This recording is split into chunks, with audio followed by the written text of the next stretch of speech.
High, hello ছোট্ট ভাই ও বোনেরা, তোমরা সবাই কেমন আছো? So welcome to Next Gen Study channel.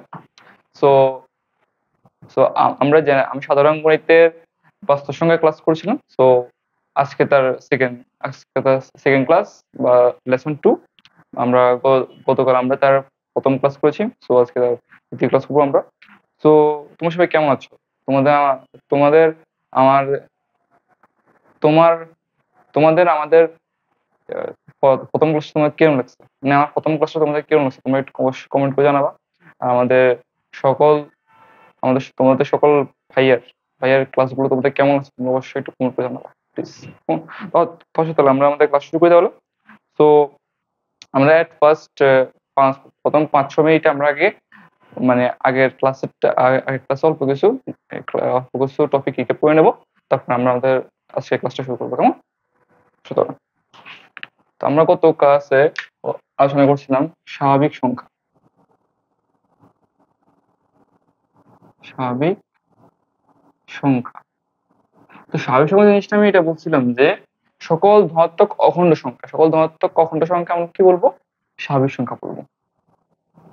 সব ধনাত্মক অখণ্ড সংখ্যা তাহলে কিরকম করে শুরু? তাহলে উদাহরণ হচ্ছে কি 1, 2, 3, 4, 5, এগুলো সব হচ্ছে কি সকল ধনাত্মক অখণ্ড সংখ্যা। আর এখানে ওয়ান মানে কিন্তু একটা প্লাস বোঝাবে, মানে এখানে একটা অদৃশ্যমান একটা প্লাস থাকে। সো এগুলো সব ধনাত্মক অখণ্ড সংখ্যা, মানে সবসময় মানে এগুলো বোঝায় আর কি এই জিনিসটা। নেক্সট আমরা শিখছিলাম মৌলিক সংখ্যা। শিখছিলাম মৌলিক সংখ্যা। তো মৌলিক সংখ্যা জিনিসটা কি তাহলে? মৌলিক সংখ্যা জিনিসটা হচ্ছে গিয়ে যে সকল সংখ্যার উৎপাদক হচ্ছে গিয়ে এক এবং ওই সংখ্যাটি নিজে, তাদেরকে আমরা বলবো মৌলিক সংখ্যা। কেমন? তার মানে কি মানে সেই সংখ্যাটির উৎপাদক হতে হবে কি ওই সংখ্যাটি এক এবং ওই সংখ্যাটি নিজে, তাহলে তাকে আমরা বলবো কি মৌলিক সংখ্যা। তাহলে কি বলবো? মৌলিক সংখ্যা বলবো। তাহলে বা উৎপাদক হতে পারে বা তা মানে যে সকল সংখ্যা এক এবং ওই সংখ্যাটি দ্বারা বিভাজ্য, সে সকল সংখ্যাকে আমরা কি বলবো? মৌলিক সংখ্যা বলবো। যেমন উদাহরণ কি? উদাহরণ হচ্ছে কি 2, 3, 5, 7, 11, 13, 17 এরকম। আমি তোমাকে বলছিলাম যে তোমরা এটা জেনে নিবা যে 1 থেকে 100-র মধ্যে কতটা মৌলিক সংখ্যা আছে, জিনিসটা বা 1 থেকে 10-এর মধ্যে কটি আছে তোমরা বের করে জেনে নেবা। কারণ এটা অনেক সময় তোমাকে দিতে পারে যে এত মধ্যে কতটি 1 থেকে 100-এর মধ্যে কতটা মৌলিক সংখ্যা আছে বা 1 থেকে 50-এর মধ্যে কতটা মৌলিক সংখ্যা আছে, এটা আসতে পারে। এটা কোনো গ্যারান্টি নেই। তোমরা পারবে বের করতে জিনিসটা, তাই বলে ইজি এটা। তো ওই সময় কি হলো, তো এসব সংখ্যাগুলোর উৎপাদক বা সংখ্যাগুলো যে সংখ্যা দ্বারা বিভাজ্য সেটা হচ্ছে কি এক এবং ওই সংখ্যাটি নিজেই, অন্য কোনো সংখ্যা দ্বারা সেই সংখ্যাটি বিভাজ্য নয় বা তার উৎপাদক আর নেই, তাহলে আমি কি বলবো? মৌলিক সংখ্যা। নেক্সট আমরা আলোচনা করছিলাম জয়ী সংখ্যা। আমরা আলোচনা করেছিলাম কি জয়ী সংখ্যা। জয়ী সংখ্যা জিনিসটা কি? জয়ী সংখ্যার ক্ষেত্রে হতে হবে যে যে সকল সংখ্যার উৎপাদক এক এবং সংখ্যাটি নিজেই, এছাড়াও তার কমপক্ষে আরো একটি উৎপাদক আছে, সে সকল সংখ্যাকে আমরা কি বলবো? জয়ী সংখ্যা বলবো। মানে কি তার কন্ডিশন হচ্ছে এটাই যে সেখানে এক থাকতে হবে উৎপাদক, আর ওই সংখ্যাটি নিজে থাকতেই হবে, ওই সংখ্যাটি নিজে থাকতে হবে। কেমন? কি দেখতে হবে? নিজে থাকতে হবে, আবার কমপক্ষে তার আরো একটু উৎপাদক থাকতে হবে, একটি উৎপাদক থাকতে হবে। মানে হচ্ছে মানে এই কথাই জাস্ট এটা লাগা আরেকটা আছে কি কমপক্ষে আরেকটা উৎপাদক হবে, না হলে কিন্তু সে মূল হয়ে যাবে। যদি কমপক্ষে আরেকটা উৎপাদক মানে কমপক্ষে মানে তার কম থাকলে হবে না, একটি কম হতে পারে না, একটি কম থাকলে হবে না, একটি থেকে বেশি হতে পারে, মানে তার উৎপাদক একটি থেকে বেশি হতে পারে কিন্তু একটি কম হবে না, মানে একটি থাকতেই হবে। মানে এক এবং সে সংখ্যাটি থাকবেই তার উৎপাদক, প্লাস তার আরো একটি উৎপাদক থাকতে হবে, আরো একটু বেশি উৎপাদক থাকতে হবে, তাহলে তাকে আমরা বলবো কি যৌগিক সংখ্যা। তাহলে আমরা তাকে বলবো কি যৌগিক সংখ্যা, না হলে তাকে আমরা জৈব সংখ্যা বলতে পারবো না, কারণ এটা জৈব সংখ্যার কন্ডিশন। কেমন? যদি কমপক্ষে একটি তার উৎপাদক না থাকে তাহলে তাকে কি বলবো আমরা? মৌলিক সংখ্যা বলবো, জৈব সংখ্যা বলতে পারবো না। যদি থাকে তাহলে তাকে আমরা বলবো জৈব সংখ্যা। নিশ্চয় ক্লিয়ার? বা আমরা বলতে পারি যে যে সকল সংখ্যা এক এবং ও সংখ্যাটি দ্বারা বিভাজ্য এবং সে আরো একটি সংখ্যা দ্বারা সে বিভাজ্য, তাহলে তাকে আমরা বলতে পারবো যৌগিক সংখ্যা। ক্লিয়ার? আমরা বলছিলাম যে এর উদাহরণ কি? এর উদাহরণ হচ্ছে মনে করো 4, 6, 8, 10, 9, 12 এগুলো। তো এগুলো থেকে তুমি দেখো, তুমি এগুলোর ক্ষেত্রে এক এবং ওই সংখ্যাটি তো আছে, প্লাস কি তার আরো একটি সংখ্যা আছে, মানে তার আরেকটি সংখ্যা উৎপাদক আছে। কিন্তু কিন্তু তার যদি আরেকটু সংখ্যা উৎপাদক না থাকতো তাহলে তাকে আমরা বলতে হতো কি মৌলিক সংখ্যা, তাকে আমরা জৈব সংখ্যা বলতে পারতাম না। ক্লিয়ার? আমরা বলছিলাম যে আমি একটা প্রশ্ন দিয়েছিলাম যে এক কি মৌলিক সংখ্যা নাকি জৈব সংখ্যা? তো কন্ডিশন আমি তোমাদেরকে ডিটেলস দিয়েছিলাম, জাস্ট একটু বলে দেবো। আমরা জাস্ট একটু মানে যারা যদি ভিডিওটা দেখে তো তাদের জন্য একটু মানে রিক্যাপ মতো করে দেবো একটু আর কি। তো এক কি এক মৌলিক সংখ্যা না, কারণ সংখ্যার মধ্যে দেওয়া আছে যে যে সকল সংখ্যা এক থেকে বড়, মানে মৌলিক সংখ্যার মধ্যে দেওয়া ছিল যে যে সকল সংখ্যা এক থেকে বড়।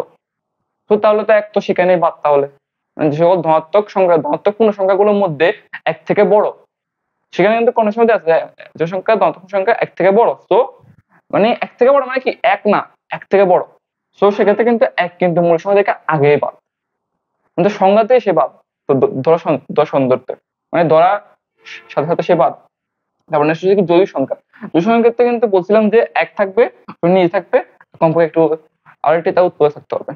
তাহলে কি আমরা দিলাম 1 কে ভাগলে 1 into 1 তা উৎপাদক। তো 1 into 1 হলে তাহলে সেখানে কিন্তু এক কিন্তু আছে, একে তো নিজে একটা সংখ্যা, সে নিজে আছে, বাট তার কিন্তু আরো একটু উৎপাদক নেই। তার কিন্তু আরো একটু উৎপাদক নেই। সো আমরা এককে কিন্তু তাহলে আমরা কি জৈব সংখ্যা বলতে পারবো না। তাহলে একে আমরা জৈব সংখ্যা বলতে পারবো না, তার মানে কি এক মূল সংখ্যা না জৈব সংখ্যা নয়। জিনিসটা ক্লিয়ার? আসো তাহলে নেক্সট টপিক। নেক্সট আমরা শিখছিলাম কি সহমৌলিক সংখ্যা।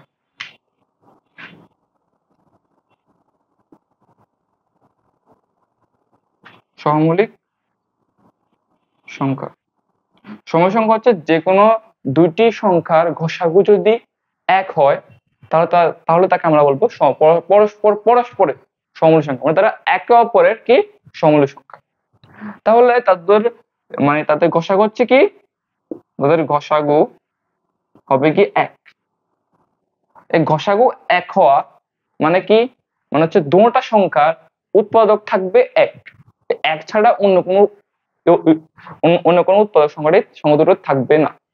মানে একসাথে সংখ্যা দুটোটা কি উৎপাদক থাকতে হবে এক ছাড়া উৎপাদক থাকতে পারবে না, তারা তখন বলতে পারবো মৌলিক সংখ্যা। তাহলে সেটা তুমি দেখো যে মৌলিক সংখ্যা কন্ডিশন সেম, এক এবং সংখ্যাটি নিজে, তো কিন্তু এক আছে তাও একটা। তো আমরা বলতে পারি মৌলিক সংখ্যাগুলো থেকে আমরা যদি দুটি সংখ্যা নিই সেখানে তাদের পরস্পরে কি সহমৌলিক সংখ্যা হবে। যেমন আমরা যদি 2 আর 3 নিই দুটো সংখ্যা, সেক্ষেত্রে 2 আর 3 শুধুমাত্র এক দ্বারা ভাগ যাবে, মানে এক। তো 2,3 আকর্ষণ সে বাদ যাবে না, তো তার ঘষাগু হচ্ছে কি এক। সো সেটা একটা মৌলিক সংখ্যা। 2 আর 3 পরস্পরে কি সমমৌলিক সংখ্যা।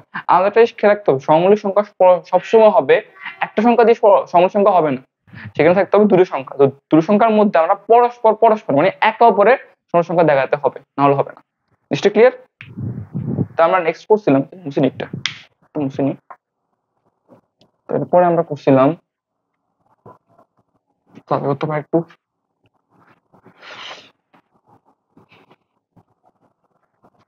নেক্সট করছিলাম পূর্ণ সংখ্যা।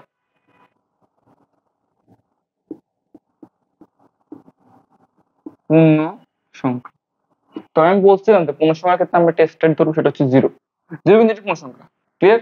তো 0 ধরবো, 0 ধরে 0 বাম দিকে ডান দিকে চিন্তা করবো, বাম দিকটা হচ্ছে নেগেটিভ আর ডান দিকটা হচ্ছে পজিটিভ। কেমন?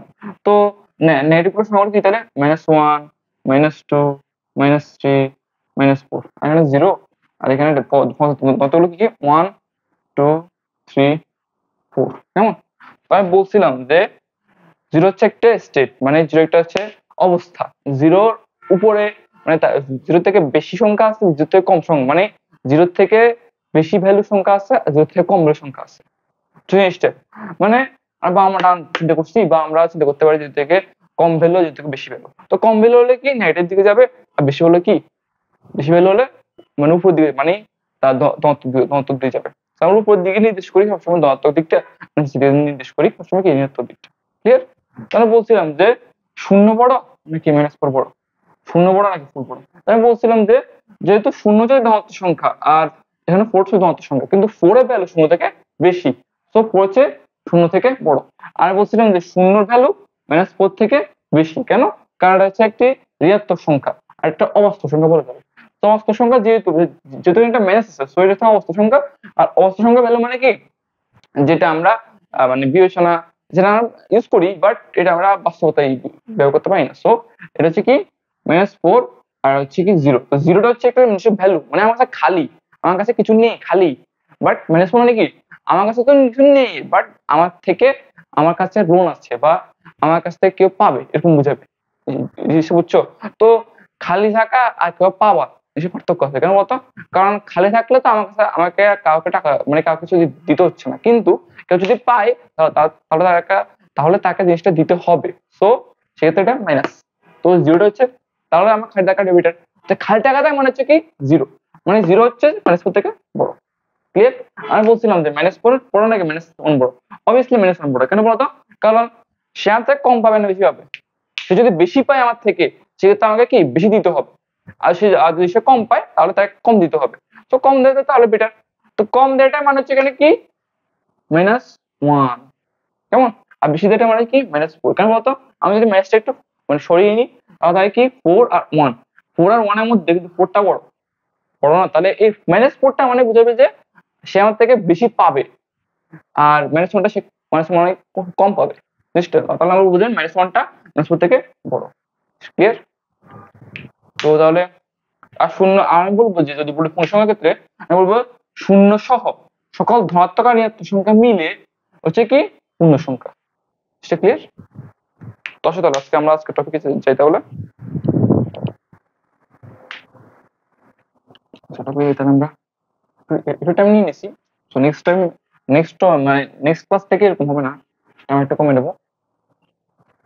মানে যারা প্রথম ক্লাস নাও করবে তারা একটু দেখতে, তারা বুঝবে, এগুলো বুঝবে। তো আজকে টপিক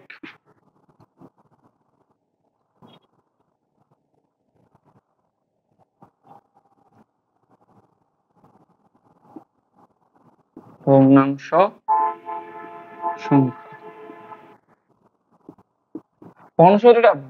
ভগ্নাংশ কিন্তু একটা সংখ্যা। জিনিসটা কি জানো, ছোটবেলা থেকে আমরা ভগ্নাংশ বলতে সংখ্যা জিনিসটা বুঝি নাই। আমি বলতাম যে এটা একটা জিনিস, এটা সংখ্যা না, এই জিনিসটা হচ্ছে এটা সংখ্যা। ঠিক আছে? এট ফার্স্ট তো আমরা ভগ্নাংশ সংখ্যা চেনার আগে আমরা একটা জিনিস চিনবো, এটা কি ভগ্নাংশ জিনিসটা কি। তো আমরা বিবেচনা করি না, আমরা বলি না যে আমরা মনে করো 12কে আমরা 5 দ্বারা ভাগ করি, মানে কোন একটা সংখ্যাকে আমরা একটা সঙ্গে ভাগ করি। যেমন মনে করো তোমার কাছে রুটি আছে, রুটিটাকে তুমি কি করবা, এটাকে তুমি 12 ভাগ করবা, 12 ভাগ করে সেখান থেকে তুমি 5 ভাগ নিবে। জিনিসটাও সেম, মানে কি কোনটা সংখ্যা আছে এটাকে তুমি ভাগ করবে। কেমন?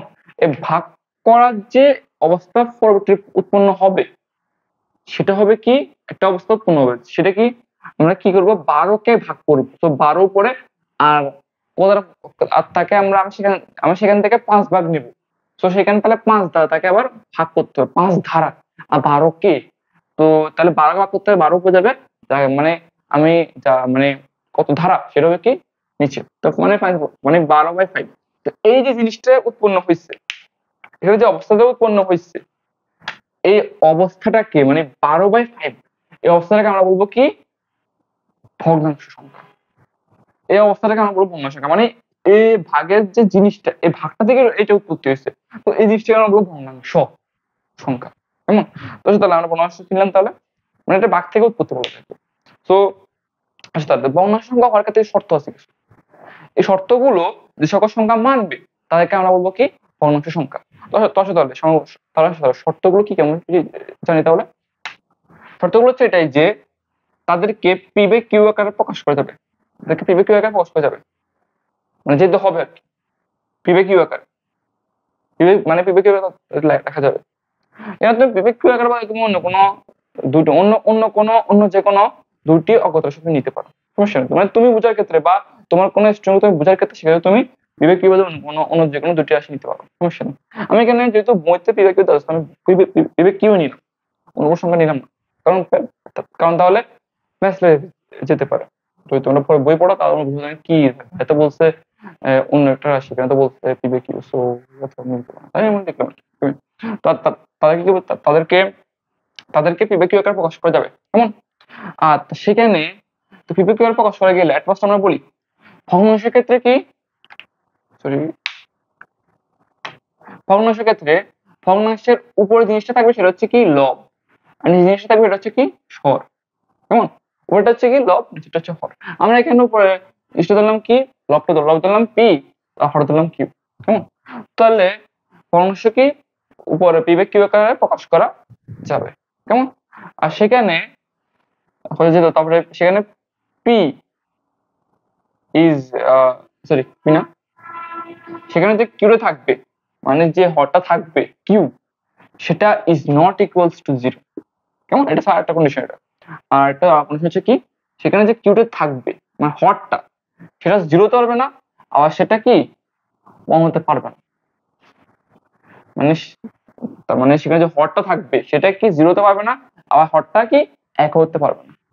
কিন্তু তারপর আবার সেখানে যে হরটা থাকবে সেটা কিন্তু ইজ গ্রেটার দ্যান ওয়ান, সেটা হতে হবে এক থেকে বড়, কিন্তু এক হবে না, এক থেকে বড় হবে এক হবে না, জিনিসটা সেম কথা, সেটা সেম বাট কথা সেম, কথা ভিন্ন, এক হতে পারবে না আর এক থেকে বড় মানে এক তো নয়, সে জিনিসটা বুঝে আর কি, মানে যে হরটা থাকবে সেটা শূন্য নয় আবার একও নয়। তো আসো তাহলে, আচ্ছা আমরা আগে ভগ্নাংশগুলো লিখছি, এগুলো কেন লিখছি আমরা একটু সেটা কোন করে দেখে দিলাম আমরা। তাহলে ভগ্নাংশের ক্ষেত্রে আমরা একটা ভগ্নাংশ লিখতে হলো, মনে করো আমি লবে নিলাম মনে করো ওয়ান, যেকোনো একটা সংখ্যা, যেকোনো একটা স্বাভাবিক সংখ্যা আমি নিলাম মনে করো ওয়ান নিলাম, ওয়ান নিয়ে আর হরে নিলাম মনে করো জিরো, তো জিরো। তো তোমাদের মধ্যে বলতো এটা আনসার কত? তোমাদের মধ্যে অনেক স্টুডেন্ট আছে যারা বলবে যে 1/0, এটা আনসার হচ্ছে জিরো। তোমাদের অনেক স্টুডেন্ট আছে তারা বলবে যে 1/0 ইকুয়ালস টু জিরো। তুমি যদি বলো যে এটা সমান জিরো তাহলে বলো তো তাহলে এটা সমান কত? এটা 0/1, এটা সমান কত? তো তোমাদেরকে আমি একটু একটা কথা বলি, শূন্যকে কোন সংখ্যা দ্বারা কাকে শূন্যকে কোন সংখ্যা দ্বারা গুণ বা ভাগ করলে সেটার ভাগফল বা গুণফল হবে কি জিরো হবে। কত তো এখানে ধরো কথাটা খেয়াল করো যে শূন্যকে বলছে শূন্যকে কোন সংখ্যা দ্বারা গুণ বা ভাগ করলে সেখানে ভাগফল বা গুণফলটা কি হবে শূন্য হবে। শূন্য কে বলছে কিন্তু শূন্য ধারণা, শূন্য কে বলছে তো এখানে কি শূন্য ইন্টু শূন্য ডিভাইড বাই জিরো, মানে শূন্যকে আমরা এক দ্বারা ভাগ করছি, সো এটা আনসার হবে কি জিরো। সরি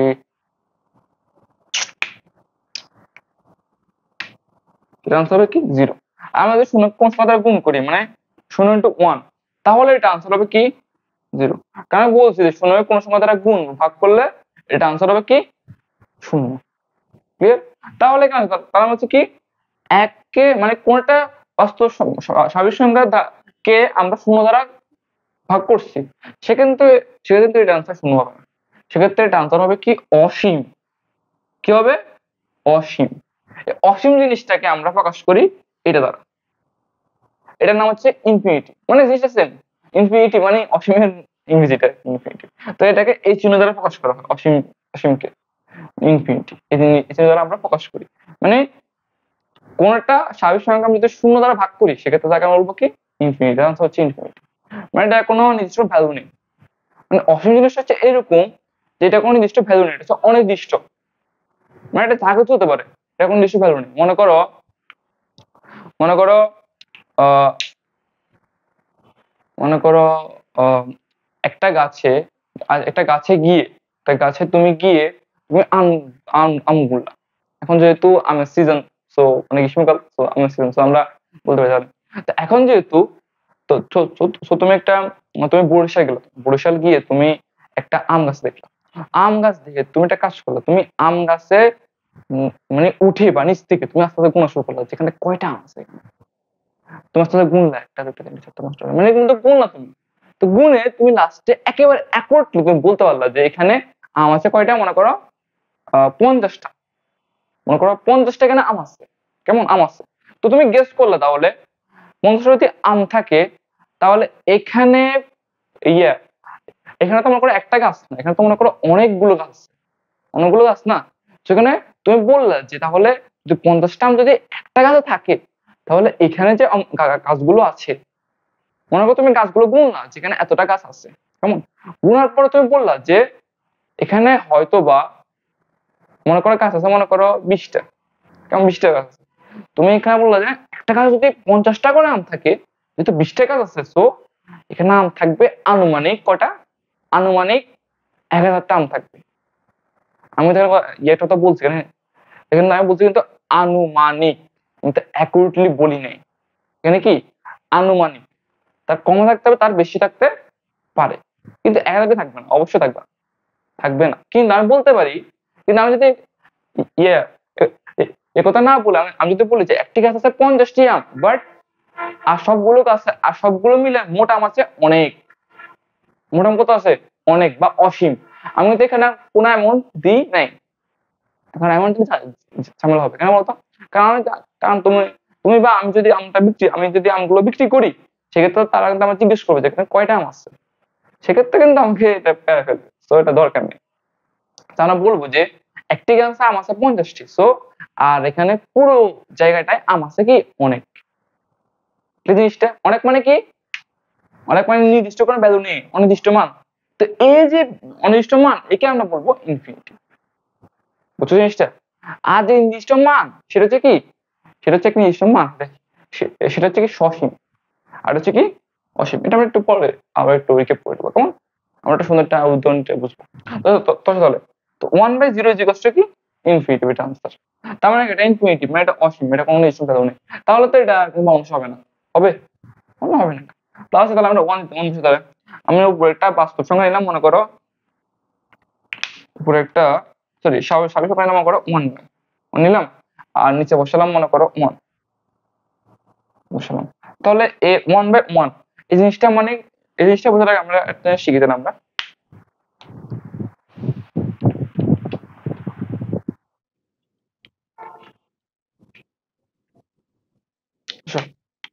মনে করো 20, এই 20 সংখ্যাটা দ্বারা তুমি কি বুঝো, কি বুঝো 20 একটা ভ্যালু আছে না, কি বুঝো এই 20 সংখ্যাটা লেখার ক্ষেত্রে এটা একটা ধনাত্মক সংখ্যা।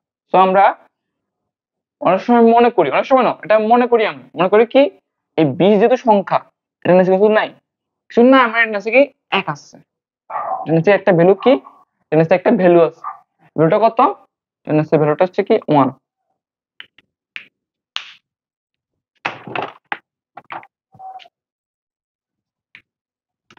বুঝলে।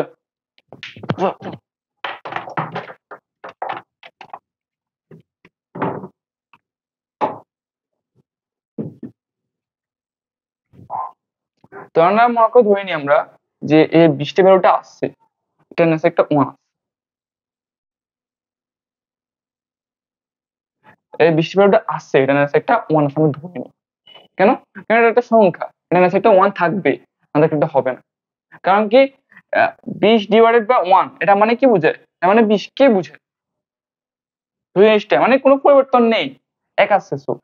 তাহলে কিন্তু 1 কিন্তু আসছে, 1 কিন্তু আসছে, কিন্তু 1 থাকা সত্ত্বেও কিন্তু 20 কিন্তু কোনো ভগ্ন সংখ্যা না। 20 কি বিষয়টা, বিষয়টা একটা স্বাভাবিক সংখ্যা বা একটা পূর্ণ সংখ্যা, বাট বাট 20 কিন্তু কোনো ভগ্ন সংখ্যা না। এই জিনিসটা তো সেম, এখানেও সেম। মনে করো 1/1 ইজ ইকুয়ালস টু 1 কি 1, তো 1 হলে এই 1 এর 1 কি একটা ভগ্ন সংখ্যা না, এটা ভগ্ন সংখ্যা না, এটা কি একটা, এটা একটা পূর্ণ সংখ্যা বা স্বাভাবিক সংখ্যা বলতে পারি। ক্লিয়ার জিনিসটা, জিনিসটা ক্লিয়ার। মানে যে কোনো মনে করো তুমি 1 নিলাম, তুমি এখানে মনে করো যে কোনো একটা স্বাভাবিক সংখ্যা নিলাম, মনে করো তুমি 15 নিলাম, 15, তো 15 ডিভাইড তুমি নিচে একটা 1 বসালে একটু চালাই করে, তো বসালে জিনিসটা যে 15, এটা 15 থাকে, এটা মানে কোনো পরিবর্তন হয় না। আর আমরা 15 কখনো আমরা পূর্ণ সংখ্যা ভুলি না। এটা হচ্ছে কমন, এটা কি একটা কমন সেন্স, বুঝতে পারবে। আমি বলছি এখানে কিউর মান একটা বড় হবে অবশ্যই। আমি যদি এখানে 2 বসাই 15 ডিভাইডেড বাই 2 মানে কি হরের মানটা আমি যদি 1 থেকে বাড়াই দিই 2 বসাই সেক্ষেত্রে এটা কিন্তু এটা কিন্তু একটা ভগ্নাংশ হয়। কেন বলতো? কারণ এখানে 15 ডিভাইডেড বাই 2 15 দুইটা ভাগ করছে মানে 15 ডিভাইডেড বাই 2 মানে এটা কি ভগ্নাংশ সংখ্যা, কারণ এটা 2 এর কিউবের প্রকাশ করে গেছে আর এটার হরের ভ্যালু 0 না, হরের ভ্যালু 1 না। তো 15 ডিভাইড বাই 1 এটা 2 এটা কি একটা ভগ্নাংশ সংখ্যা। এই জিনিসটা আমি যদি আবার লিখি, মনে করো আমি আরেকটা জিনিসটা লিখি, মনে করো 5 ডিভাইডেড বাই 5 জিনিসটা কি একটা ভগ্নাংশ সংখ্যা? 5 ডিভাইড বাই 5 বলো তো, 5 ডিভাইডেড বাই 5 কি একটা ভগ্নাংশ সংখ্যা?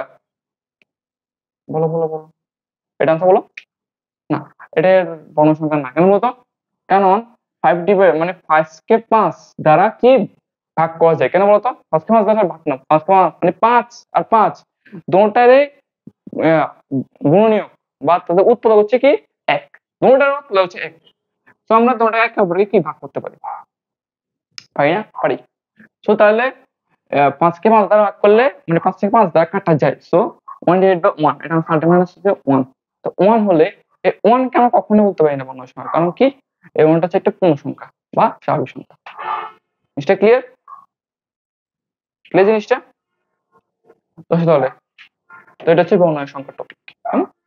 তাহলে এটা তাহলে আমরা বুঝলাম। তাহলে পূর্ণ সংখ্যা হতে হলে কি করতে হবে? তাহলে তাকে অবশ্যই তাকে এট ফার্স্ট পিভি কিউ এর প্রশ্ন দিতে হবে। তারপর সেখানে যে হরটা থাকবে মানে কিউটা থাকবে, মানে হরটা আছে, হরটা থাকবে মানে q, q is not equal to q মান শুনতে পারবে না, আর কিউর মান 1 হতে পারবে না, আর সেখানে কিউর মান ভ্যালুটা 1 থেকে বড় হতে হবে। এখানে কিউর মান 1 থেকে বড়, কিউ নট ইকুয়াল টু 1 জিনিসটা সেম হবে। আমি তো একটু লিখলাম একটু সরি করে, কোনো সমস্যা নেই। তো এই শর্ত মানলে সংখ্যায় এসব শর্ত মানবে তাদেরকে আমরা বলবো কি সংখ্যা। ক্লিয়ার? এবার আমরা আসবো ভগ্নাংশের ক্লাসিফিকেশনে। ভগ্নাংশ তার প্রকারভেদ আছে, জিনিসগুলো কি আমরা একটু দেখি তাহলে।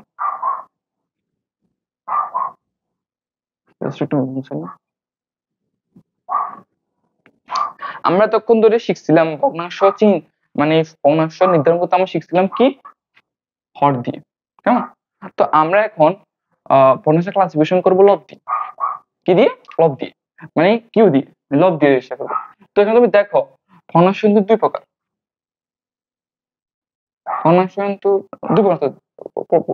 প্রকৃতটা পড়ে আসি, মানে আমরা লব দিয়ে চিন্তা করবো। লব দিয়ে চিন্তা করলে এখানে আমরা যখন লবের ভ্যালু ইজ গ্রেটার দেন হরের ভ্যালু, মানে যখন লব ইজ গ্রেটার দেন হর, যখন কি লব ইজ গ্রেটার দেন হর মানে p is greater than q, তখন কিন্তু কি তখন আমরা তাকে বলবো কি, আমরা তাকে বলবো অপ্রকৃত ভগ্নাংশ। তখন তাকে বলবো কি অপ্রকৃত ভগ্নাংশ সংখ্যা।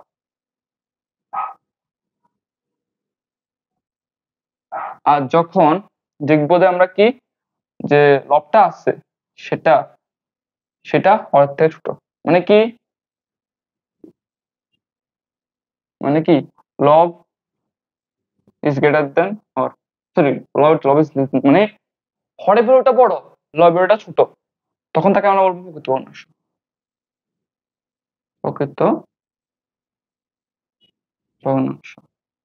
আর যখন দেখবো যে হরের ভ্যালুটা ছোট লবের ভ্যালুটা বড়, তখন তাকে আমরা বলবো অপ্রকৃত ভগ্নাংশ। সেটা ক্লিয়ার? যখন মানে যেরকম মানে যখন হর বড় লব ছোট, তখন তাকে বলবো প্রকৃত ভগ্নাংশ, মানে p is less than q. যখন লব বড় হর ছোট মানে পি গ্রেটার দেন কিউ, তখন বলবো প্রকৃত ভগ্নাংশ। তো অপ্রকৃত ভগ্নাংশ যেমন কিরকম, যেমন মনে করো 13 ডিভাইডেড বাই 5, এখানে কি দেখা যায়? এখানে দেখা যাচ্ছে আগে আমরা চিন্তা করার আগে আমরা চিন্তা করবো যে এটা কি ভগ্নাংশ না কিনা।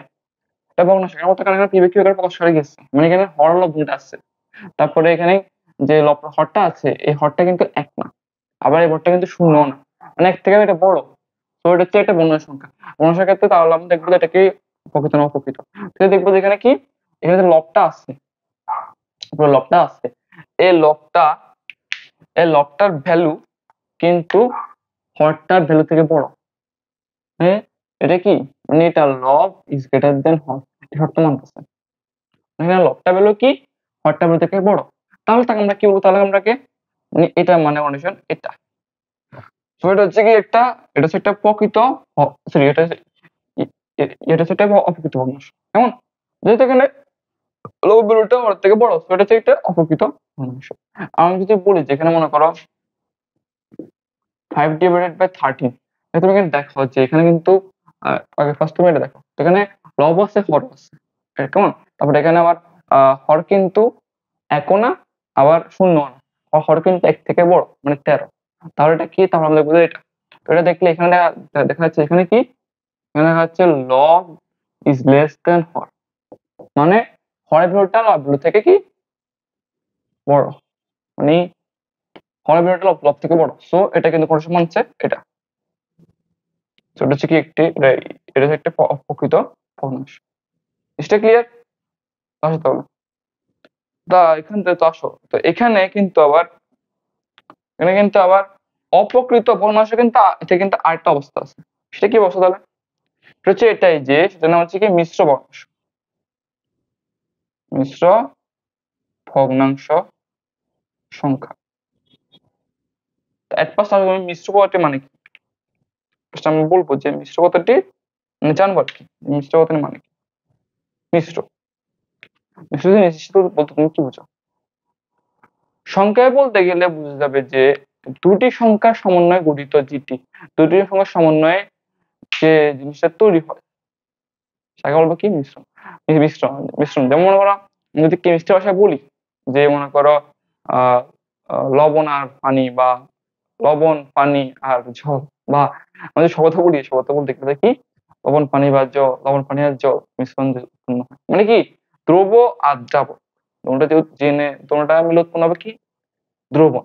এই দ্রবণ জিনিসটা হচ্ছে কি মিশ্রণ। কেমন, তো মানে কি দুটা জিনিসের, দুটা বা তার অধিক জিনিসের সমন্বয়ে উৎপন্ন হয়েছে, উৎপন্ন হয়েছে না, তো এই উৎপন্নটাকে আমরা মিশ্রণ বলি। তো এখানেও সেম কথা কি মিশ্র, এখানে তো এখানেও কিন্তু কি, এখানেও কিন্তু সমন্বয়ে গঠিত হবে দুটি সংখ্যা। কেমন, কিন্তু এখানে একটা লিমিট আছে, মানে নির্দিষ্ট দেওয়া আছে, কি দেওয়া আছে এখানে সংখ্যা তবে দুইটা, মানে এখানে দুটো সংখ্যা সমন্বয়ে গঠিত হবে, মানে ভগ্নাংশ সংখ্যাটা। কেমন, চলো কি তাহলে সেখানে দুটো সংখ্যার মধ্যে একটা হবে কি, একটা হবে, একটা হবে কি স্বাভাবিক সংখ্যা, আর আরেকটা হবে কি, আরেকটা হবে ভগ্নাংশ সংখ্যা।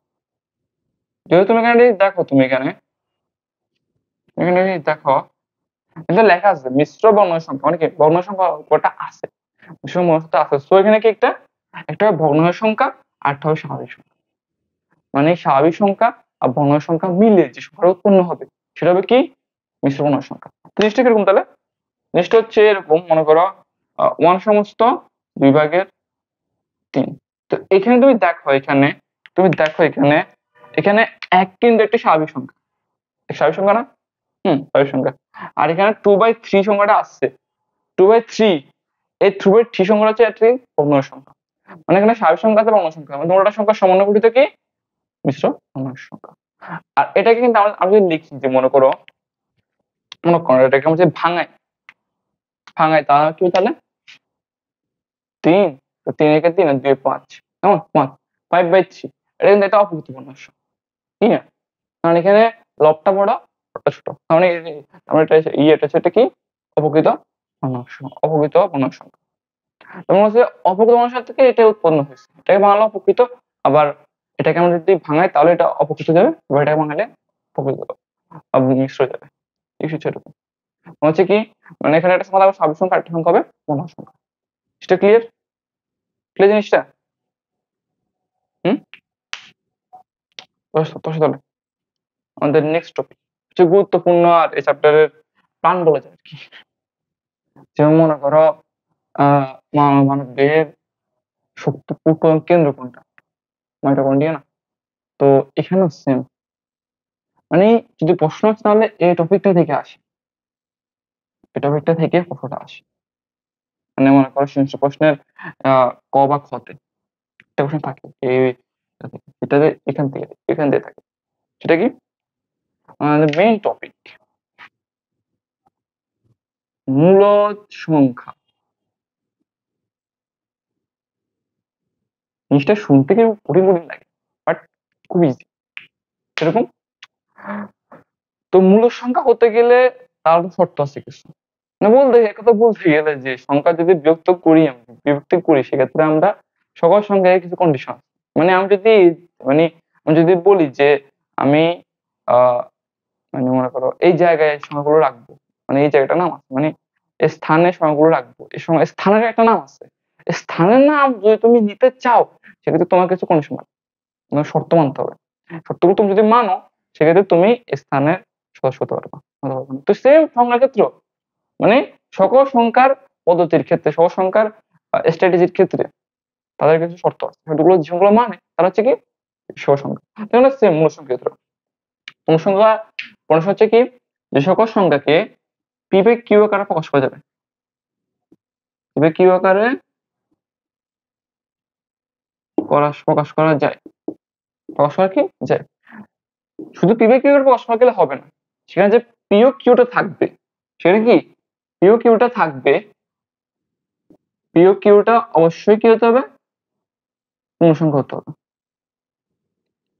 মানে এখানে পি বাই কিউ আকারে প্রকাশ করতে হবে, আবার সেখানে পিও কিউ দুটোটাই পূর্ণসংখ্যা হতে হবে, কেমন। তারপরে আবার সেখানে q is not equals to 0 হতে হবে। এই যে সকল সংখ্যা এই তিনটে শর্ত মানে সেগুলো সব হচ্ছে কি মূলদ সংখ্যা, কেমন। মানে মূল সংখ্যা হতে হলে ফার্স্ট তাকে বলতে হবে যে সে তাকে যে পিও কিউ এর প্রকাশ করতে হবে, তারপরে সেখানে পিও কিউ উভয় কিন্তু পূর্ণ সংখ্যা হতে হবে, তারপর সেখানে কিউ মানে হর যেটা থাকবে সেটা কি ইজ নট ইকুয়ালস টু 0, তাহলে তাকে আমরা বলবো কি মূলদ সংখ্যা। তো কিরকম তাহলে বলতো কিরকম, তো জিনিসটা হচ্ছে এরকম, আমি যদি লিখি মনে করো আমি লিখলাম 12/5, এই সংখ্যাটা আছে, এই সংখ্যাটা কি মূল সংখ্যা,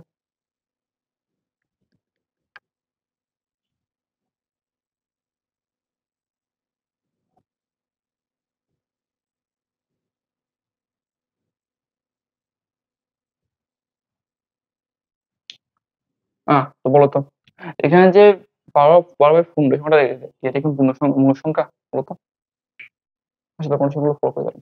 বিবেক কি করবো সরা গেছে, গেছে 12 মানে লব আছে হর আছে, তারপরে পিও কিউবের পূর্ণ সংখ্যা, মানে এখানে লবটা হরটা 12 কিন্তু পূর্ণ সংখ্যা, 11 5 পূর্ণ সংখ্যা, পূর্ণ সংখ্যা। আমি বলছি q is not equal to 0, q কিন্তু এখানে কিন্তু হরটা কিন্তু শূন্য না, তার মানে কি 12/5 একটি মূল সংখ্যা।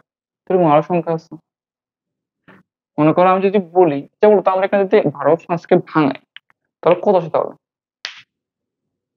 বুঝতে পারলে, মানে এরকম আসে মনে করো, মানে একটু আসে 2.4, মানে আরো সংখ্যা এখানে আরো আছে, মানে বিষয় বলতে পারছি না, বুঝতে বা 2.4 আছে, প্লাস 2.4 আছে, 2.4 হলে এই 2.4 এটা এটা হচ্ছে এটা, তো 2.4 কে তো ভাঙালে 24/10 লেখা যায়, ঠিক আছে, অবশ্যই লিখে যায়। তাহলে আমরা 2.4 কে কি তাহলে ইয়া 2.4 কে কি তাহলে পূর্ণাঙ্গ সংখ্যা বা মূল সংখ্যা বলা যাবে, হতো। সরি এটা আমার পূর্ণ সংখ্যা তো বলতে দরকার ছিল, 2.4 কে কি মূল সংখ্যা বড় সংখ্যা বলা যাবে, অবশ্যই না, কেন বলতো, কারণ এটা হচ্ছে একটা সংখ্যা। আমরা সকল সংখ্যাকে কি তার যে বর্তমান পরিস্থিতি আছে, মানে তার যে বর্তমান অবস্থা আছে, এই বর্তমান অবস্থা দেখেই আমরা তাকে বলি যে সে এ ধাপের সংখ্যা, এছাড়া না। তো এখানেও সেম, এখানে কি 2.4 একটা অবস্থা, মানে এটা একটা দশমিক সংখ্যার অবস্থা, কি সংখ্যার অবস্থা, দশমিক সংখ্যার অবস্থা, তাকে আমরা কখনোই পূর্ণ সংখ্যা বলতে পারবো না। আর যদি পূর্ণ সংখ্যা নাই বলতে পারি তাহলে কিন্তু সে কিন্তু মূল সংখ্যার জীবন হবে না, কেন, কারণ এক ফার্স্ট হচ্ছে পূর্ণ সংখ্যা, টিপিক্যাল ফার্স্ট যেতে হবে, মানে হরণ লব থাকতে হবে, এটা তো তাই নেই, তো হবে না।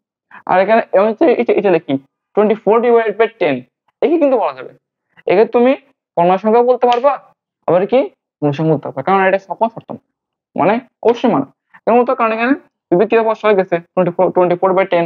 তারপরে আবার পিও কি পূর্ণ সংখ্যা, হ্যাঁ 24 পূর্ণ সংখ্যা, 10 পূর্ণ সংখ্যা। তারপরে 10 কিন্তু শূন্য না, মানে হরটা কিন্তু এটা শূন্য না, সহসতা মানে এটা সহজ যাবে। এটা ক্লিয়ার? আর মনে করো আমি আরেকটা সংখ্যা নিলাম, মনে করো আরেকটা সংখ্যা নিলাম, মনে করো আমি মানে তুমি যা সংখ্যায় না সমস্যা নেই, 7/5 এটাও সেম, এখানে হরটা শূন্য না, আবার পিও মানে 7 দুটোটা পূর্ণ সংখ্যা, আবার পিও এর পর এটা কি মূল সংখ্যা, সমস্যা নেই। জিনিসটা ক্লিয়ার? তো আমাদের চিন্তা কথা ধর, তাহলে বলা যাবে যে কি মূল সংখ্যার ক্ষেত্রে আমরা কিন্তু মূল সংখ্যাটিকে আমরা দুটি সহমৌলিক সংখ্যা অনুপাতে প্রকাশ করা যাবে। মানে কি দুটি সহমৌলিক সংখ্যা অনুপাতে প্রকাশ করা যাবে, মানে মূল সংখ্যাকে আমরা দুটি সহমৌলিক সংখ্যা অনুপাতে প্রকাশ করতে পারি। যেমন কিরকম আমরা জানি সহমৌলিক সংখ্যা মানে কি তাদের গসাগু হচ্ছে এক হতে হবে। তো মনে করো আমি নিলাম, মনে করো সহমৌলিক সংখ্যা মানে হচ্ছে কি মূল সংখ্যা মানে মূলত তাদের গসাগু মানে গসাগু হচ্ছে কি এক। এই গসাগু এক জিনিসটা যেটা বুঝে সেটা কিন্তু মূল সংখ্যা বুঝে। কেন বলতো? কারণ মূল সংখ্যার শর্ত হচ্ছে কি তাদের উৎপাদক হচ্ছে কি এক এবং সংখ্যাটি নিজে, উৎপাদক কিন্তু এক আছে। তো গসাগুর কিন্তু দুটি সংখ্যা উৎপাদক বা গসাগু হচ্ছে কিন্তু এক, এটা সেম। তার মানে কি তার মানে কি সকল মৌলিক সংখ্যা কিন্তু আমরা সকল মৌলিক সংখ্যার থেকে আমরা যদি দুটি সংখ্যা নিই সেক্ষেত্রে কিন্তু তারা তাদের পরস্পরের কি সমমৌলিক সংখ্যা পাওয়া যাবে। জিনিসটা কি জিনিস?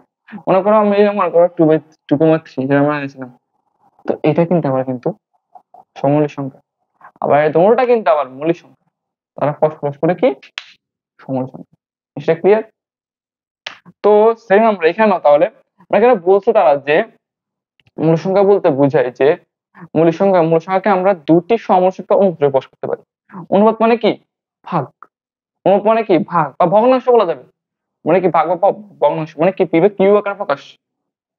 মানে মনে করো 2:3, এটাকে আমরা 2/3 লিখতে পারি, পারি না? অবশ্যই পারি। এটা সেম, মানে এটাকে বোঝাবে লব, এটাকে বোঝাবে হর। ক্লিয়ার?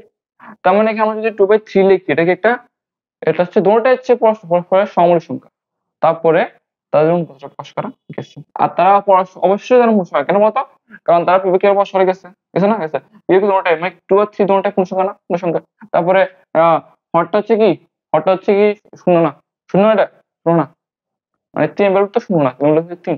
সো 2 হচ্ছে একটি মূল সংখ্যা।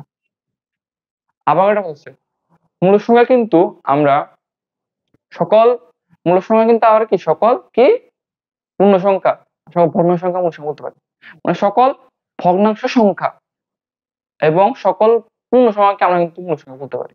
কেমনে? পূর্ণ সংখ্যা জিনিসটা হচ্ছে এখানে তো আঘাতই দেওয়া আছে, এখানে মানে এখানে কি শর্তে দেওয়া আছে যে প্রিয় কিন্তু অবশ্যই পূর্ণ সংখ্যা হতে হবে, তার মানে কি এটা সকল পূর্ণ সংখ্যা ধরে, তাহলে কি সকল পূর্ণ সংখ্যা কেমন পূর্ণ সংখ্যা না পূর্ণ সংখ্যা। তারপরে আবার কি বিবেক কিউ আকারে প্রকাশ করা যায়, বিবেক আকারে প্রকাশ মানে কি ভগ্নাংশকে ইন্ডিকেট করে, তার মানে এটাকে একটা পূর্ণ সংখ্যা হচ্ছে ভগ্নাংশ, আবার পূর্ণ সংখ্যা। জিনিসটা ক্লিয়ার? জিনিসটা ওকে।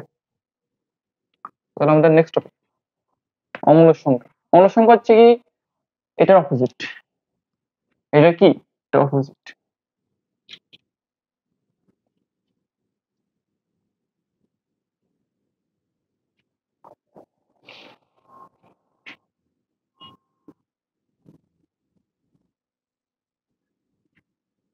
অমূল্য সংখ্যা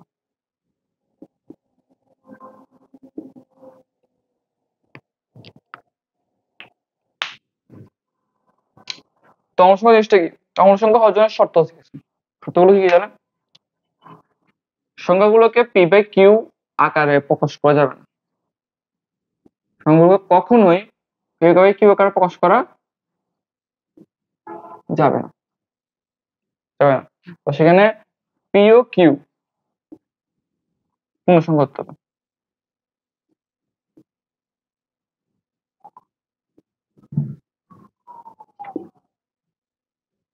অবশ্য কি পূর্ণ সংখ্যা হবে।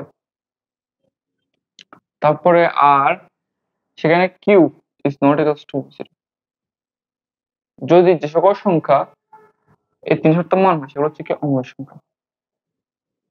মানে আমি বলতে পারি যে এই ভৌত জগতে বা এই জগতে যে সকল সংখ্যা আছে সেগুলোর মধ্যে যে সংখ্যা আমরা মূল সংখ্যা বলবো, মূল সংখ্যা ছাড়া আর বাকি যে সকল সংখ্যা থাকবে সেগুলোকে আমরা বলবো কি অমূল সংখ্যা। সেটা কি মানে বলতে যা সকল সংখ্যা আছে সেগুলো সবগুলো মূলত কি মূলতর অমূল, আর কোনো সংখ্যা নেই এই মূলত অমূল থেকে অন্য সংখ্যা উৎপত্তি। এই জিনিসটা মানে কি মূলত আর অমূল জিনিসটা ইন্ডিকেট করে, আর এই মূলত অমূল থেকে অন্য সংখ্যা উৎপত্তি। আর একটা কথা, ভগ্ন সংখ্যার মধ্যে আমরা যে দেখছি যে এতক্ষণ ধরে যে প্রকৃত ভগ্নাংশ অপ্রকৃত ভগ্নাংশ, এই দুটো হচ্ছে কি সাধারণ ভগ্নাংশ। এটা ভগ্নাংশের মেইন ক্লাসিফিকেশন না, হচ্ছে কি ভগ্নাংশের মেইন ক্লাসিফিকেশন না। মেইন ক্লাসিফিকেশন কি সাধারণ ভগ্নাংশ আর দশমিক ভগ্নাংশ।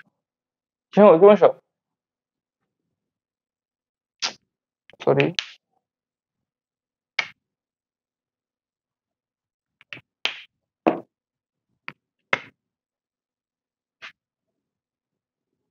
সাধারণ ভগ্নাংশ আর হচ্ছে দশমিক ভগ্নাংশ। এই সাধারণ ভগ্নাংশ থেকে আমরা বলতে হচ্ছে কি প্রকৃত ভগ্নাংশ অপ্রকৃত ভগ্নাংশ। কেমন ক্লিয়ার? তো তাহলে এখানে তুমি দেখো, তুমি এখানে তাহলে তাহলে তাহলে মূল সংখ্যা বাদ দেয়া বাকি যে সকল সংখ্যা থাকে ভৌত জগতে সেগুলো হচ্ছে কি মূল সংখ্যা। তাহলে তাদেরকে ফিজিক্যালি প্রকাশ করা যাবে না, যাবে না। আর প্রিয়কে অবশ্যই পূর্ণ সংখ্যা হতে হবে, অবশ্যই হতে হবে। তো সেখানে q is not equal to মানে ফরটা নিতে হবে না। কেমন?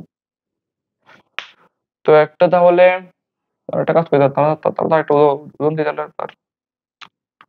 একটা উদাহরণ দিলাম, মনে করো রুট টু রুট টু একটা উদাহরণ দিলাম।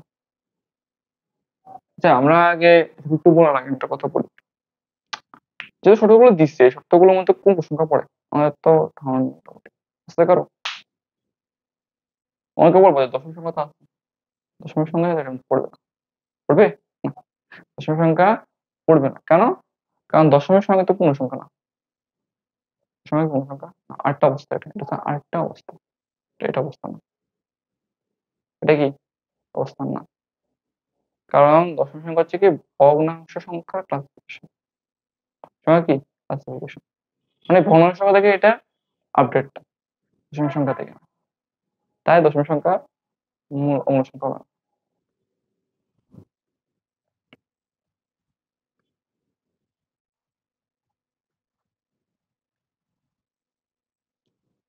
তো এখানে আমরা উদাহরণ এখানে আমরা যে সংখ্যাগুলো চিন্তা করবো সেগুলো হচ্ছে কি এখানে বলতে হবে যে পূর্ণবর্গ নয়, মানে কি এই সকল তো থাকবে প্লাস কি বোঝো না কি বলবো ওই সময়টা বলবো পূর্ণবর্গ নয়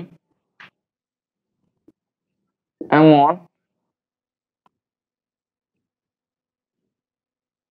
স্বাভাবিক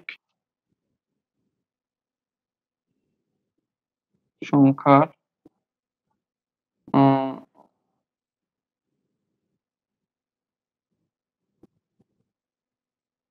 সংখ্যা বর্গমূল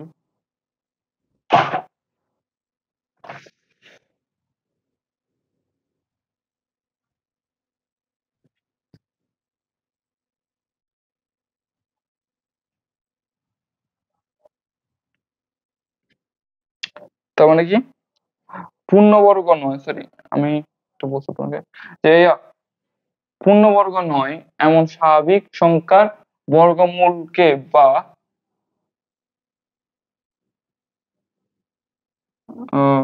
ভগ্নাংশকে আমরা বলবো কি অমূল সংখ্যা। তো তাহলে পূর্ণবর্গ জিনিসটা কি তাহলে পূর্ণবর্গ জিনিস চিন্তা করাকে আমরা একটা জিনিস চিন্তা করবো কি এটা আমরা একটা বর্গক্ষেত্র, বর্গের সকল বর্গ সমান না। আচ্ছা, তো এটা হয়নি, সমস্যা নেই, এটা হয়নি, এখনো হয় নাই, সেটা হচ্ছে তুমি এখন দেখো একটা বর্গে কিন্তু সকল বাহু সমান সমান সমান কিনা সমান, তার একটা তার ধর্ম। তো সমান নয়, তার ক্ষেত্রফলটা কি? ক্ষেত্রফলটা হচ্ছে কি বাহু স্কয়ার। কি বাহু স্কয়ার, মানে আমি যদি এই নি বাহুটা, তাহলে বাহু কি এ স্কয়ার। এখানে এ স্কয়ার মানে কি বলছে এ স্কয়ার। তো এ স্কয়ারটাকে আমরা বলবো কি পূর্ণবর্গ, কেমন বর্গ। যেহেতু বর্গ জিনিসটা আমার মতে কি বুঝবো বর্গ, বুঝবো মানে বর্গাকার, বর্গাকার ক্ষেত্রে ক্ষেত্রফল মানে কি এ স্কয়ার। তো এ স্কয়ারটাকে আমরা বলবো পূর্ণবর্গ। তো এ স্কয়ারটা কিরকম তাহলে, মনে করো 4, 4 কে আমি যদি ভাঙি যে তার উৎপাদক সেক্ষেত্রে কি হবে তাহলে 22।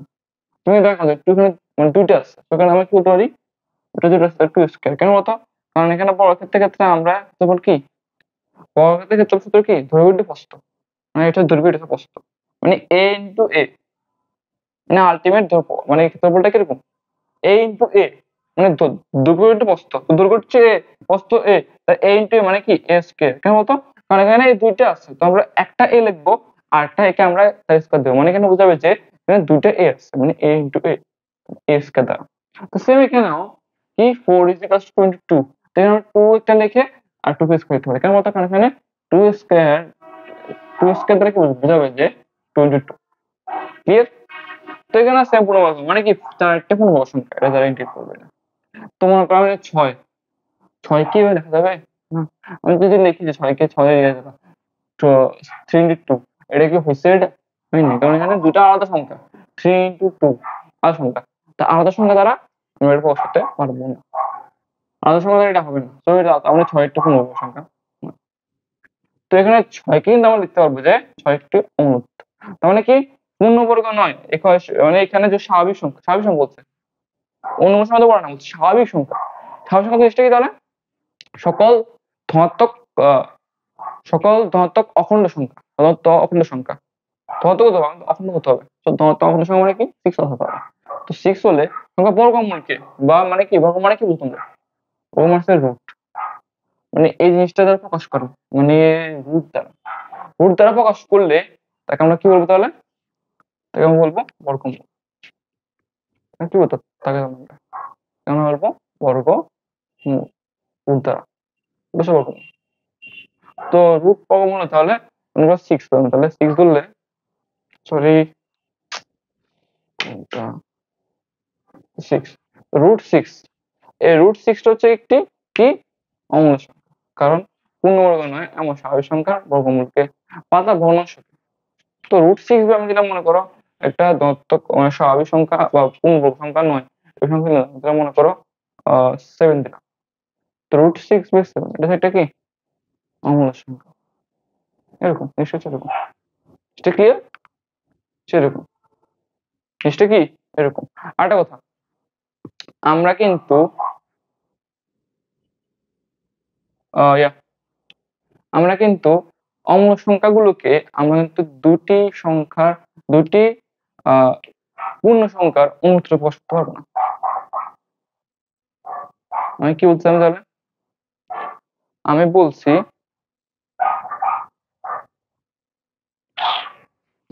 বলছি যে অমূল সংখ্যা হলে সে সংখ্যাগুলোকে আমরা কখনোই দুটি সংখ্যার অণুতে মানে দুটি পূর্ণ সংখ্যার অণুতে প্রকাশ করতে পারবো না, মানে দুটি পূর্ণ সংখ্যার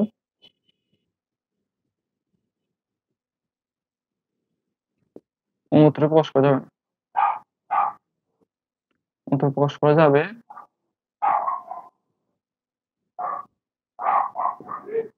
যাবে না, মানে দুটি অমূল সংখ্যাগুলোকে আমরা দুটি মূল সংখ্যা দুটি পূর্ণ সংখ্যা প্রকাশ করতে পারবো না, বুঝছো। আর এখানে √6 মনে করো, আমি এটা মনে করো আরেকটা সময় এটা মনে করো √2 কিন্তু একটি পূর্ণ সংখ্যা নয়, আমরা কিন্তু এগুলো হচ্ছে জাস্ট সংজ্ঞা, আর এগুলো হচ্ছে কি তার চেনার উপায়। তো বিবেকের প্রকাশ করা গেছে, প্রকাশ করা যায়নি, অবশ্যই যায়নি, কেন বলতো, কারণ √6 আমি করলে একটা ভালো চলে আসবে, চলে আসবে, এটা কিন্তু কোনো ভালো না, অবশ্যই যাবে না।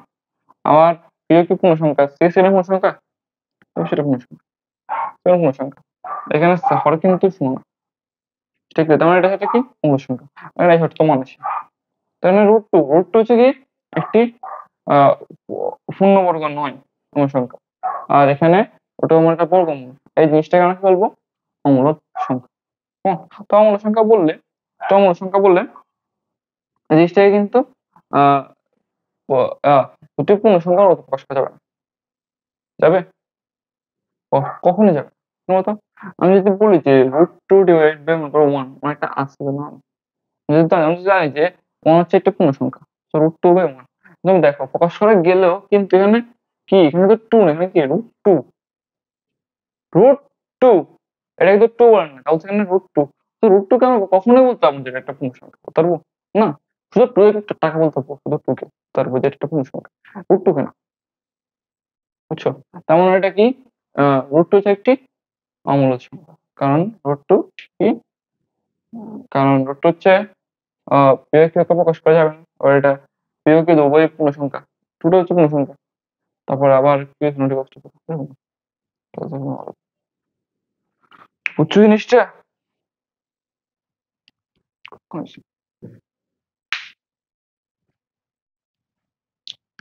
আচ্ছা, তাহলে নেক্সট টপিক একটু দেখবো, দেখবো না, একটু বেশি লেন্থ লেগে গেল, সে একটু বেশি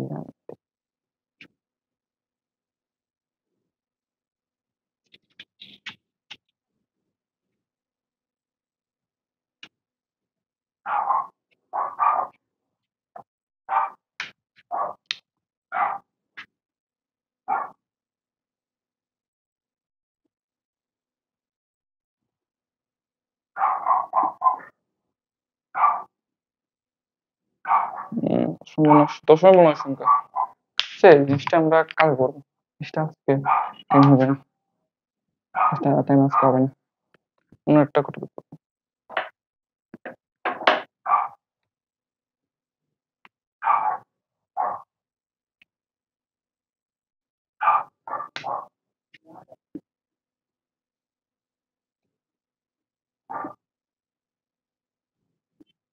বাস্তব সংখ্যা, তো এটা আমাদের চ্যাপ্টার টপিক, এটা আমাদের চ্যাপ্টারে সংখ্যা। বাস্তব সংখ্যা হচ্ছে কি সকল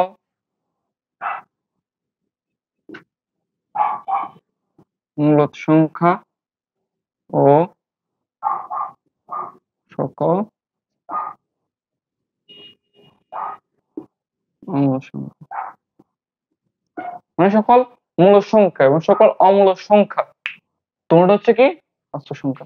বাস্তব সংখ্যার মধ্যে মানে এই ভৌত জগতে যা আছে সবকিছু আছে, কারণ বাস্তব সংখ্যা মানে কি রিয়েল নাম্বার, সেটা বুঝায় যে এই ভৌত জগতে মানে আমাদের দৈনন্দিন প্রয়োজনে আমরা সব সংখ্যা ইউজ করি, তো সবগুলোকে বোঝায় জিনিসটা, তো সবগুলোকে বুঝে, তো সবগুলো হচ্ছে কি মূল সংখ্যা অমূল সংখ্যা, এছাড়া আর কোনো সংখ্যা নেই, এছাড়া আর কোনো সংখ্যা নেই। সো আমরা বাস্তব সংখ্যা হচ্ছে কি সকল মূল সংখ্যা সকল অমূল সংখ্যা, সেটা ক্লিয়ার?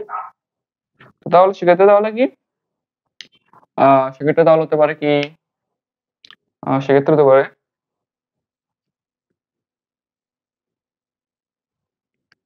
সেক্ষেত্রে হতে পারে মনে করো 0 হতে পারে, +-1 হতে পারে, +-2 হতে পারে, +-3 হতে পারে, +-4 হতে পারে, +-5 আর আছে এরকম হতে পারে। তো মনে করো 7/5 হতে পারে, 8/9 হতে পারে, তারপরে 5/6 হতে পারে, এরকম তুমি যা কিছু বলো। তাহলে মনে করো +- অফ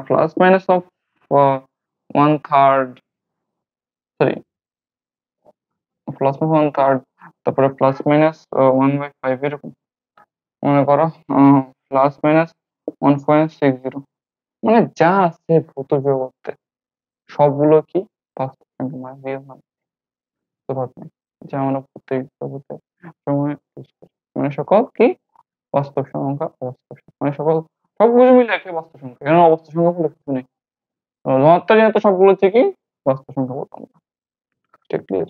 আমরা বলছিলাম প্রথমে কিন্তু বলছিলাম অবাস্তব, এটা কিন্তু আসলে জিনিসটা ইনডিউট করা না। মানে সকল ধনাত্মক সংখ্যা অবাস্তব সংখ্যা সবগুলো হবে কি বাস্তব সংখ্যা, সেটা ক্লিয়ার? তো নেক্সট ইয়ার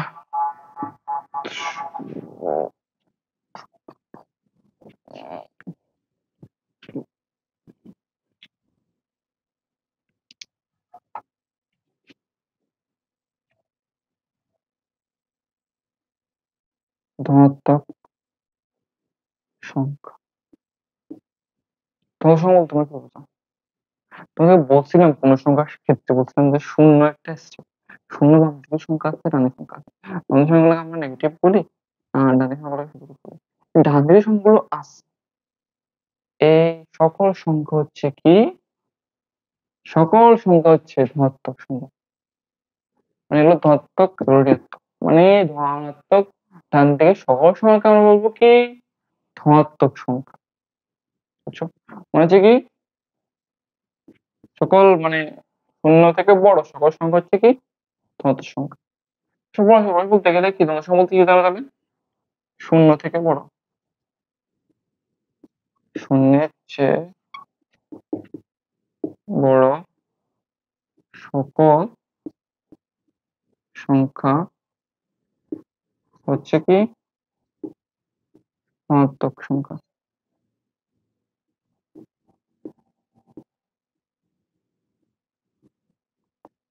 কিন্তু শূন্য কিন্তু ধনাত্মক সংখ্যা না। শূন্য কি, শূন্য ধনাত্মক সংখ্যা না, কিন্তু শূন্য থেকে বড় সংখ্যা সবগুলো ধনাত্মক সংখ্যা, শূন্য না। ঠিক করতে হবে, শূন্য কিন্তু ধনাত্মক সংখ্যা না। বুঝছো?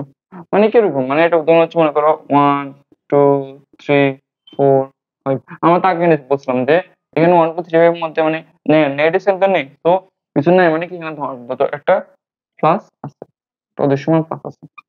ও তার মানে এগুলোকে আমরা বলবো কি ধনাত্মক সংখ্যা। মানে 1 2 3 4 5 মানে সকল এখানে যা আছে সবগুলো ধনাত্মক সংখ্যা হচ্ছে কি, সবগুলো পজিটিভ সংখ্যা হচ্ছে কি ধনাত্মক সংখ্যা। ওই জিনিসটা, জিনিসটা ক্লিয়ার নাকি? একটা শূন্য কিন্তু ধনাত্মক সংখ্যা না, শূন্য হচ্ছে কি বড় সকল সংখ্যা হচ্ছে কি ধনাত্মক সংখ্যা। মানে শূন্যের ডান দিকে যেসব সংখ্যা আছে সেসব হচ্ছে কি ধনাত্মক সংখ্যা। যেগুলো আমরা এভাবে লিখতে পারি, মনে করো এভাবে লিখতে পারি, তাহলে লিখি 0 -1 -2 -2 -4 1 2 3 4। এই 1 2 3 4 এগুলো হচ্ছে কি ধনাত্মক সংখ্যা, শূন্য থেকে বড়। তাহলে ধনাত্মক। তো নেক্সট হচ্ছে কি ঋণাত্মক সংখ্যা। তৃতীয় সংখ্যা কোনগুলো তাহলে? তৃতীয় সংখ্যা হচ্ছে কি, যে সকল সংখ্যা শূন্যের চেয়ে ছোট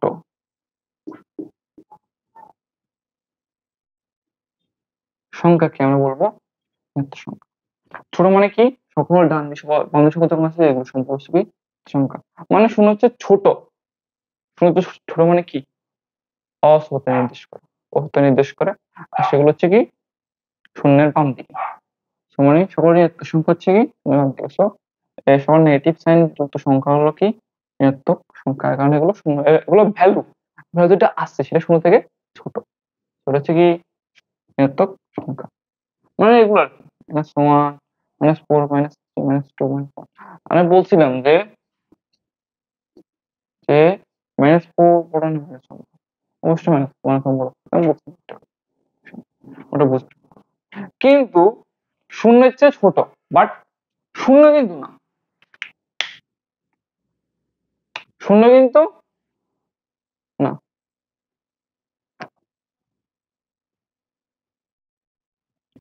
শূন্য হচ্ছে ছোট বাট শূন্য কিন্তু না, কি না, Sorry, শূন্য হচ্ছে ছোট কিন্তু শূন্য না, শূন্য মানে শূন্য না, এই সকল সংখ্যাকে আমরা কি বলবো ঋণাত্মক সংখ্যা বলবো। শূন্য হচ্ছে ছোট মানে যাদের বলে শূন্য থেকে কম থেকে বলবো কি ঋণাত্মক সংখ্যা। কেমন, এটা ক্লিয়ার? -4 -3 -2 -1 এগুলো আর কি ঋণাত্মক সংখ্যা -4। তাহলে তোমার মধ্যে প্রশ্ন আসে না যে আমাদের ধনাত্মক শিখলাম ঋণাত্মক শিখলাম, তাহলে শূন্য কোন সংখ্যা, তাহলে শূন্য তো ধনাত্মক সংখ্যা না, দাদা বললো শূন্য ঋণাত্মক সংখ্যা না, ওই সময় তাহলে কোন সংখ্যা, তাহলে তো শূন্য প্লাস শূন্য এগুলোর মধ্যে কি আশঙ্কা নেই? অবশ্যই আছে, পূর্ণাঙ্গ সংখ্যা আছে, তারপর দশমিক সংখ্যা আছে না, পূর্ণাঙ্গ দশমিক সংখ্যা আছে না, তাহলে সেগুলো কোন সংখ্যা, তাহলে সেগুলো সেগুলো কোন সংখ্যা, তাহলে মেইনলি এই সকল সংখ্যা হচ্ছে কি সকল সংখ্যা হচ্ছে সকল সংখ্যা হচ্ছে কি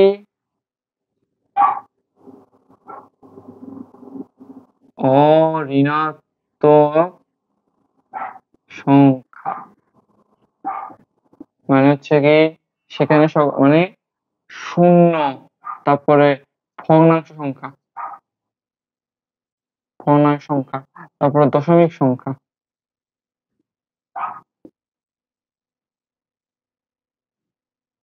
এগুলো সবগুলো হচ্ছে কি অঋণাত্মক সংখ্যা। এসব কি অঋণাত্মক সংখ্যা, মানে শূন্য সহ ভগ্নাংশ সংখ্যা এবং দশমিক সংখ্যা। সহগ সংখ্যা হচ্ছে কি অঋণাত্মক সংখ্যা, মানে শূন্য হচ্ছে একটি অঋণাত্মক সংখ্যা। তাহলে তোমার শিক্ষা যদি জিজ্ঞেস করে যে শূন্য কি মত সংখ্যা, ঋণাত্মক সংখ্যা, তুমি বলবো না কিন্তু ধনাত্মক সংখ্যা না ঋণাত্মক সংখ্যা না, কারণ এটা শূন্যের মানে এটা ধনাত্মক, মানে এটা ধনাত্মক ঋণাত্মক কন্ডিশনে মানে তো এটা হচ্ছে কি ধনাত্মক ঋণাত্মক না, শূন্য হচ্ছে একটি অঋণাত্মক সংখ্যা। তুমি দেখো তুমি এখানে অঋণাত্মক মানে কি ধনাত্মক না, বুঝতে পারো তুমি অঋণাত্মক মানে সেটা ধনাত্মক না, কিন্তু এখানে তো আবার ঋণাত্মক সংখ্যাও কিন্তু আবার নেই। এখানে কি এখানে মানে হচ্ছে ভগ্নাংশ সংখ্যা, দশমিক সংখ্যা আর শূন্য, মানে শূন্য ভগ্নাংশ দশমিক সংখ্যা সেগুলো হচ্ছে কি ঋণাত্মক সংখ্যা। আরেকটা কথা, শূন্য তো ধনাত্মক আর ঋণাত্মক না, কিন্তু কিন্তু এখানে যে সংখ্যাগুলো আমরা লিখবো অঋণাত্মকের ক্ষেত্রে, সেখানে কিন্তু ভগ্নাংশ প্লাস মাইনাস হতে পারে, ধনাত্মক ঋণাত্মক হতে পারে, আবার দশমিক ধনাত্মক হতে পারে। মানে আমি ওখানে ওগুলো করতেছি না, আমি বলছি অনিয়ন্ত্রণের ক্ষেত্রে ধনাত্মক অনিয়ন্ত্রণের ক্ষেত্রে পজিটিভ আর নেগেটিভ সকল পূর্ণ সংখ্যা হচ্ছে কি অনিয়ন্ত্র সংখ্যা, পজিটিভ নেগেটিভ সকল দশমিক সংখ্যা হচ্ছে কি অনিয়ন্ত্র সংখ্যা। মানে একটা উদাহরণ কিরকম, একটা উদাহরণ যেমন দিলে 0 মনে করো প্লাস মাইনাস 1.32 প্লাস মাইনাস 2.31 এরকম, বা মনে করো প্লাস মাইনাস হাফ, বা মনে করো প্লাস মাইনাস 1/3, মানে এসব সংখ্যা হচ্ছে কি অঋণাত্মক সংখ্যা। এই জিনিসটা তাহলে ভগ্নাংশ কি ভগ্নাংশ দশমিক শূন্য হচ্ছে কি অঋণাত্মক সংখ্যা। এটা ক্লিয়ার জিনিসটা একেবারে ক্লিয়ার।